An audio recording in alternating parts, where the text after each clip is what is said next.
Cheers! Welcome to Movie Bitches, episode 168. Tonight we're reviewing Blade Runner 2049.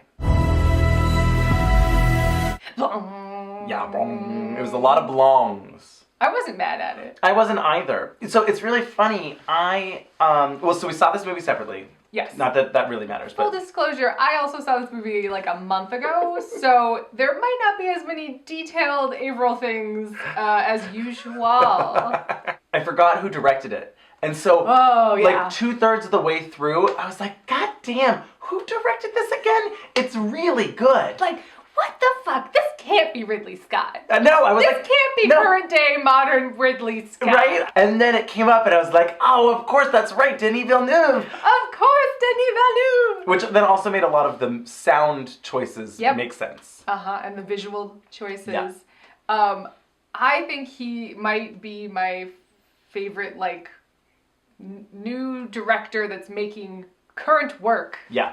I think he is so talented. So fucking talented. I'm really shocked, actually, that more people aren't talking about this movie. Right? Weren't talking about it, haven't talked about it. I don't understand. I think people got scared because it was so long, maybe? Maybe. I definitely did not want... I was like, oh God, it's almost 3 hours long. Right? Oh God, it's like 3 hours long. This is an art piece. Yeah.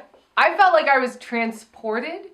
It was a similar experience to Dunkirk, different. Okay. But similar, where I was like, I was there. Yeah. I was in Los Angeles 2049 and forgot that I was in a movie theater, and I was just like, oh my God. And then it ended and I was like, whoa, that was 3 hours. Okay. I was shocked. Not once did I feel that it was long. The pacing is great. It's like... He knows how to make a slow burn work. Yeah. It's really relaxed, but never slow. Or it boring. Kept moving. Exactly. I wasn't bored. No. Yeah. Oh, I'm so glad. I didn't know how you'd feel about this, because it's not exactly your usual, right? No. Like, boring, beautiful sci-fi films is like my jam, you know? Sure. So I was like, yes, I can't wait to this, just look at this. Yeah. A lot of this was giving me like 2001 in a great way. Like, yes, in the best way. In a very, like it was a thought piece on, you know, humans, what cyborgs, makes you human, AI, what makes it, what's real and what isn't real. How do you consider what having a soul means? Yeah. Like all these interesting things, but it wasn't really overly stated or in your face. It wasn't ham-fisted. It was just kind of like, here's this beautiful artistic thought piece. Enjoy your view. You can feel about it however you want to feel about it.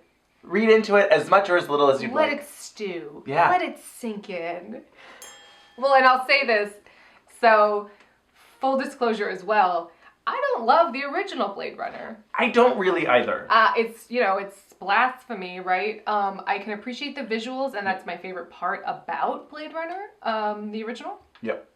And so I was hoping this would be that with a plot I enjoyed, with direction that I appreciated, all these things that I find to be lacking in the Blade Runner plot, that I'm like, it seems vague and wishy-washy. Oh, it turns out Ridley Scott doesn't really know what he's trying to say? Shocker! Where it's like years later, like Harrison Ford and him still disagree about what the movie's about. And I'm like, oh, okay, that makes a lot of sense. Okay. And the fact that there's 800 versions of it, so you're like, well, this version is the one with the voiceover. That is a bunch of bullshit. That Harrison Ford hated. Apparently, Harrison Ford, the story that I had heard, was that they had him kind of do it as like a temp thing. Yeah, he was like, I'm reading this cold. I was just reading it, exactly, to like read this thing that they needed to have. I love it. And then they were like, wait, this movie doesn't make sense. We need to put some stuff. They were like, no, we gotta put this. And he was like, I'm not coming back in. Fuck you guys. But then he was like, no, don't put that in there. Like, don't do it. And then they did it anyway, and they were like, we're doing it. And he's like, fuck you guys.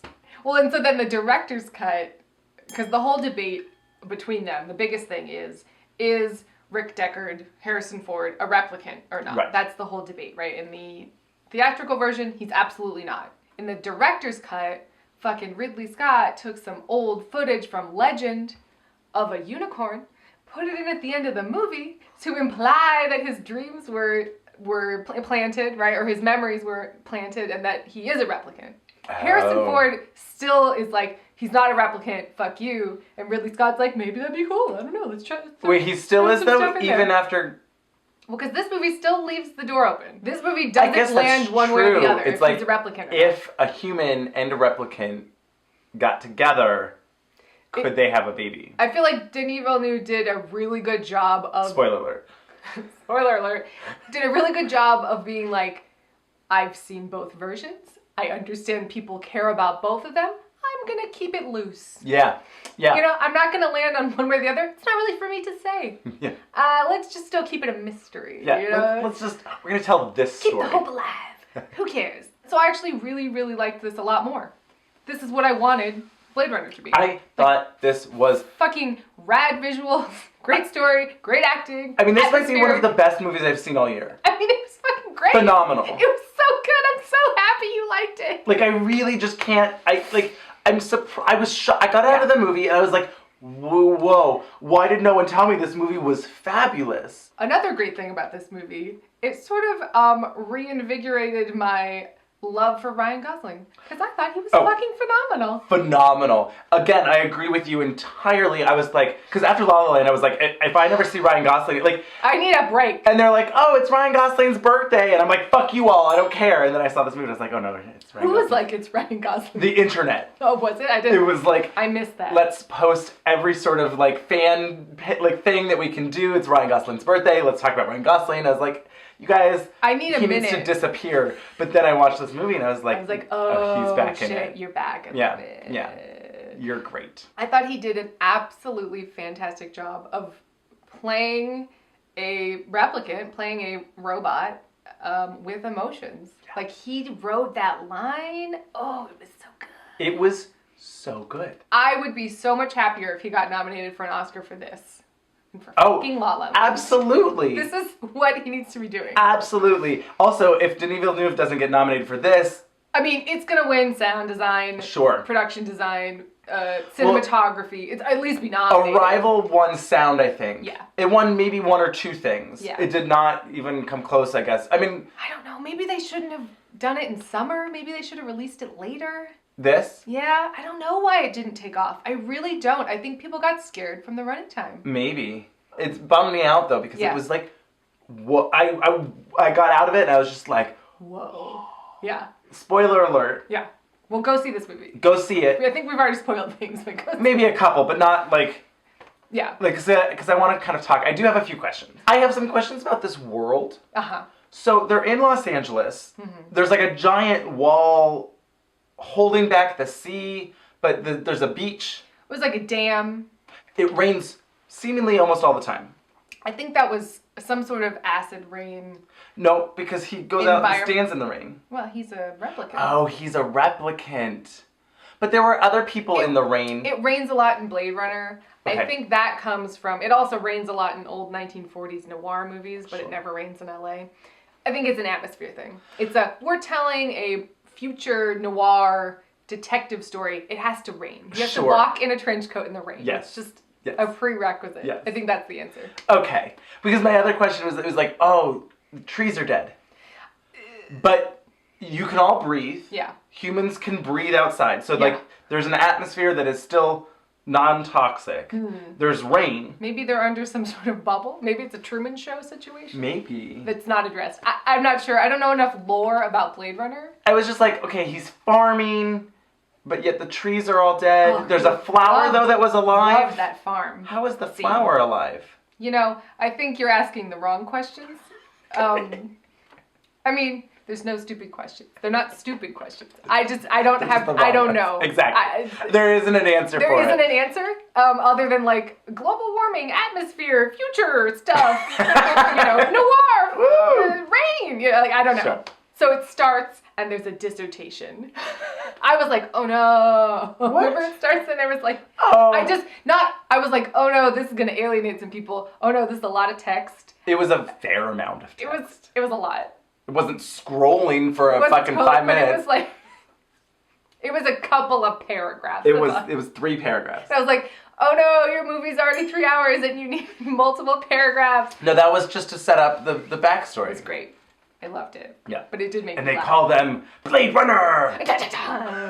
Because I needed it. You did need it. It was like, I don't really remember what that movie was about. Remind me, please. Thanks. But the first scene gets to this, I don't know, rubber farm? Some sort of disgusting... Nope, little grubs. Little grub farm. Yeah. And it was the guy from Guardians of the Galaxy whose name I don't remember. The wrestler. Oh, yeah. Dave Bautista? Bautista? Yeah. David Bautista, I believe is his name. Anyway, he's turning out to be a fabulous actor. Yes.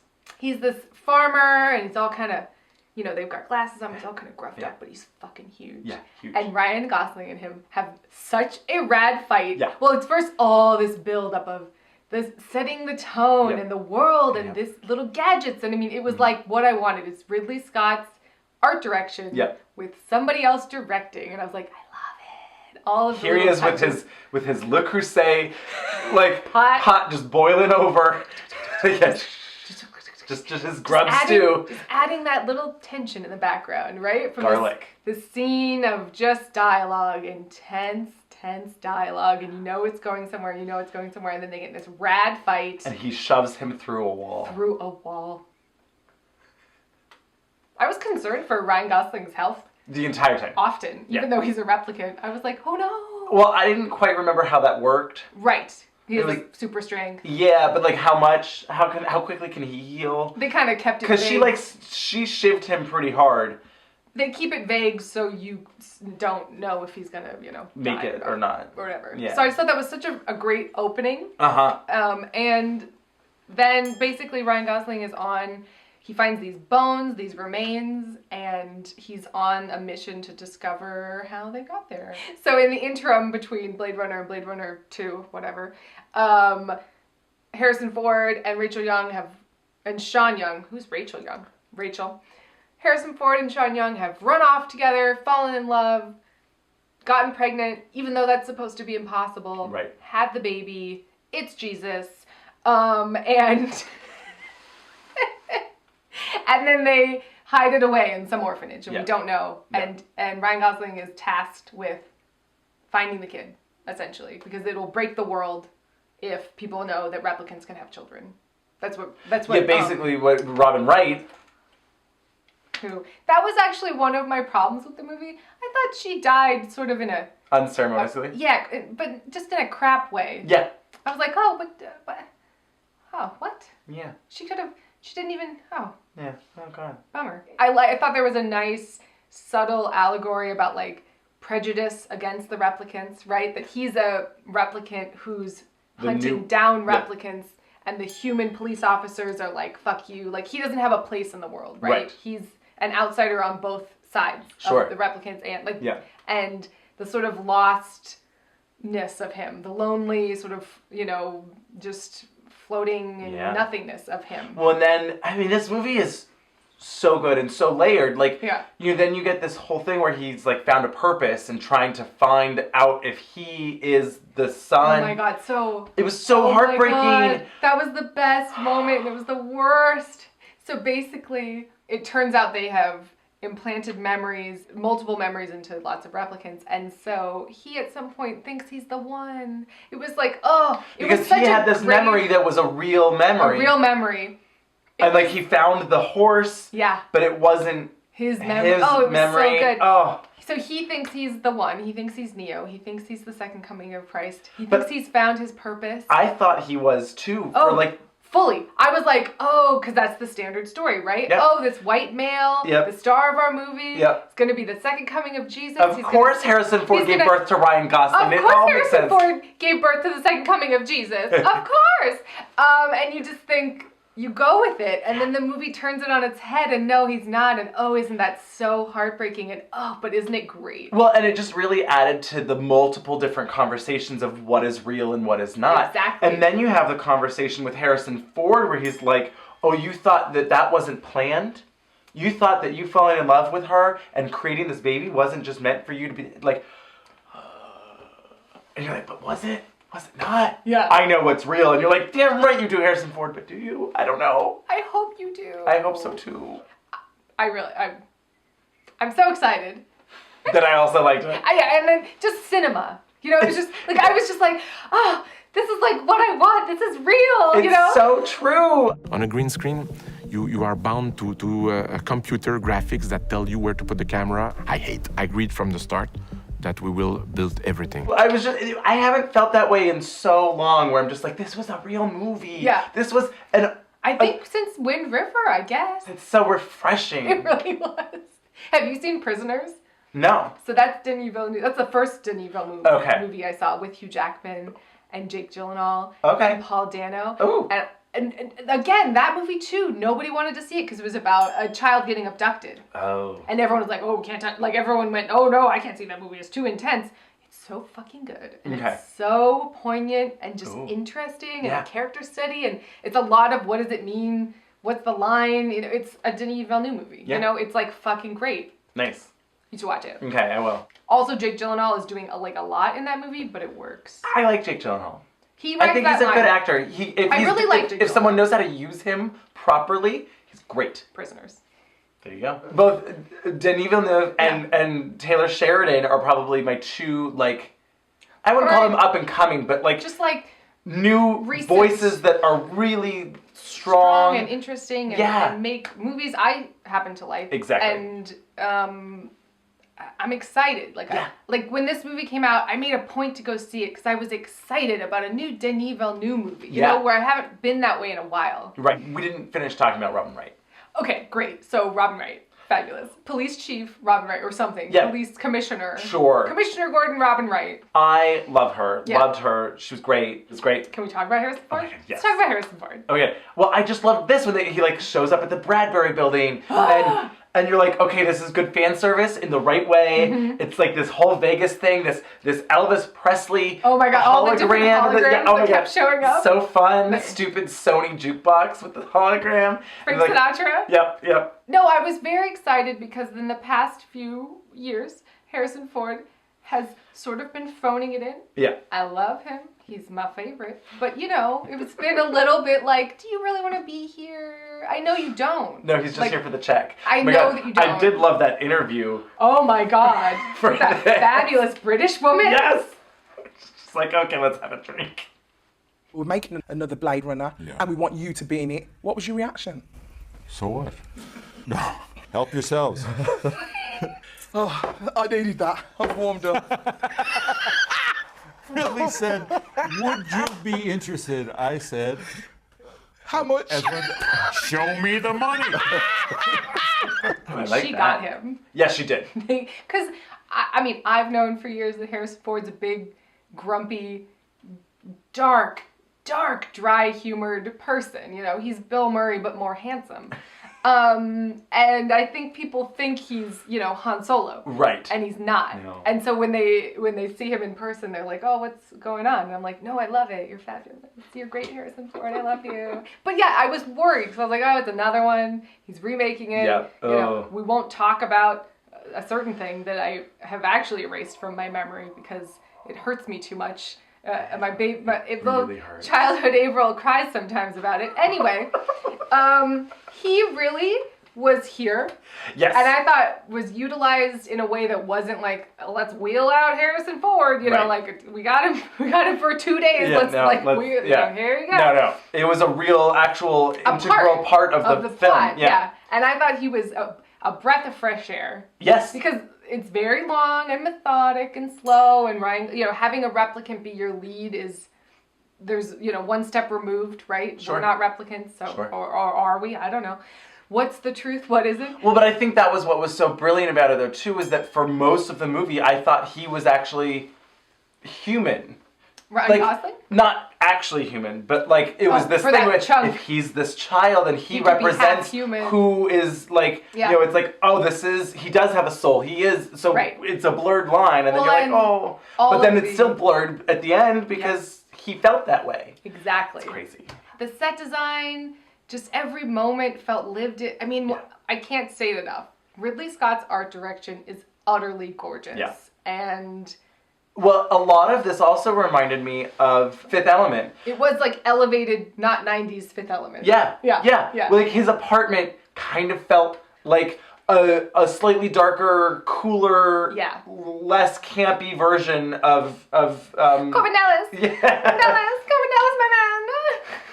So he has this holographic girlfriend that he really has a relationship with. I really felt their love story. I did too. I was like very invested in their love story. And that was what was so heartbreaking about this movie, was that it was like, it kept setting these things up where you're like, no, I do believe in this. And then like, no, it was all fake. He wasn't the one. She was just saying those things. You can't trust anything. No! I always told you, you're special. Like, she had like these fun outfit changes, and she was just like, it was like everything I wanted. It was like, and costume change. She was Miss Piggy. It was like, oh, now we're going on a rainy adventure. I've got an outfit for that, And I was like, yes. Oh, do you want to go dancing instead? Because I can go dancing. Because like, yeah, that's great.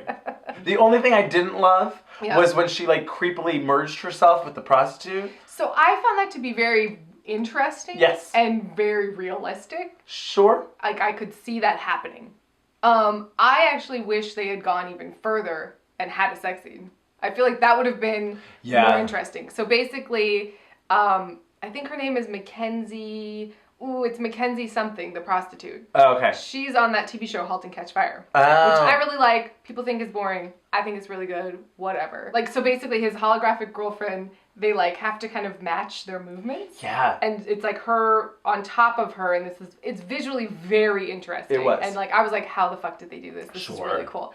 The only thing that I would say probably would have been more realistic for that would have been, like, it probably would have been some sort of virtual reality thing, right? Sure. Where he, like, puts on a little glasses, and but isn't that interesting and fucked, where it's like, oh, you're a prostitute, he's not gonna look at you. It would have been ickier. It would have been ickier. Yeah.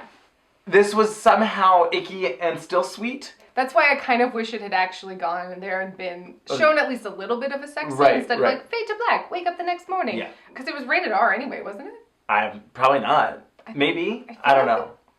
Like, why not? What 13-year-old wants to go see this movie? Well, I mean, whatever. 13-year-old Avaryl, but you know. Well, you would have snuck in anyway. It would have been fine. Just hop. You pay to go see Wild Wild West, and then you jump and hop in to see the South Park movie. I mean, come on! Well, we haven't really talked about Jared Leto at all. No, he was my least favorite part, I think. Well, it was the most showy, like his monologues and his sort of his hyperbole eyes and the thing. That was sort of the part, right? He was like, I'm God, I'm created. And so he had to have all these like grand monologues about, you know, whatever. And it was a bit much. That was, I guess, the parts where it got the most ham-fisted, where it was like, this is espousing a viewpoint and whatever. Yeah. Everything else was just kind of plot related. Mm-hmm. And then it was like, oh, well, now we need him to explain why he's doing whatever he's doing. And like, he was effectively like creepy. Yes. You know, and that woman in the bag and all of that stuff, like hanging there. And then when he's, God. Like, you know, it was a lot. It was a lot. Yeah. And that whole... The creepy floaty camera thing. The fabulous, like, floating lounge area in the middle of that pool. I was like, uh-huh. What desert getaway is this? Because we should go. Can I have it? I did think all of those chairs and things are not meant to get wet. You know, I was like, you don't have kids. You know what I mean? I was like, this is not, or dogs. That's the point. Avaryl has millions of kids. Well, should we talk about the creepy replicant girl? Yeah. I thought she was great. Yeah, so Lady Replicant. Love, that's right, Love. Oh, he named you. I thought she was fabulous in a different way, right? Because she was very clearly a replicant, right? She was... Yeah, very like... She, as an actress, was playing it, and rightfully so, was playing it as, I'm a fucking replicant, like I'm the Terminator, basically. She was basically the Terminator. That final fight between them, I mean, was everything. And it was so great. So, like, it's this 3-hour movie of grand future flying cars, everything. And then the final fight is between two people, one person that's maybe almost drowning on a darkened, you can't even see anything, a darkened ledge with like water crashing over them. Yeah. And that was more dramatic than any Marvel movie for me. I was so invested. Yes. And I was like, oh no. You have to unbuckle Harrison Ford. I was so invested in it, and it was so small. Yeah. And I loved it. And there was no, cutaways to like people on the radio being like, their ship is down, blah, blah, blah. Yeah, right. Backup. There was no bullshit. No. It was just a human story. Or was it? You know what I mean? It was just so good. It was really good. Well, so the main main rebel alliance fighter lady sort of gets to say the line that is sort of the point of the movie, that is, what's more human than sacrificing yourself for a greater cause? Right. Essentially. And Ryan Gosling does just that. Yes. He sacrifices his own life so Harrison Ford can go and meet his daughter. The one. The memory maker. Now, do you think she's basically the girl in the plastic bubble. She has some disease. No. So, in the context of the movie, she thinks she has some autoimmune disease. She can't leave this room. That is all just to protect her, right? That's not real at all. Yeah. So, in the next adventure, are her and Harrison Ford gonna go take off somewhere? Maybe. I'm bummed that Ryan Gosling isn't gonna come along for the ride. I mean, maybe, I mean, he's a replicant. He's a replicant. So who's to say that he didn't, heal in the snow and then come back to life? Who's to say? They could do it either way. We didn't see him. Did we see him? He kind of pretty much dies. But, replicant. Yeah, I don't know how that biology works. Replicate him. I do like that somehow this is still another movie where Harrison Ford is finding his family. Of course. That's just the name of the game. He's a family man at his core. Anyway, I would wholeheartedly recommend this movie. Yeah, I'm really actually bummed that it sort of disappeared. Me too. I really am too. Yeah. I was really bummed that it didn't do better than it did because I thought it was fantastic. Well, Blade Runner didn't when it came out too. So sure. I'm sure this will, in the long run, be a success. They would be really stupid if they didn't push it for Oscars. Everything fit together. That's a Denis Villeneuve movie. The soundtrack works with the sound design, works with the visuals, it was just a with really the plot, good movie. I really liked it. Yep. Go see it. I was a fan. Yeah. Also Harrison Ford. What can I say? Cheers to that.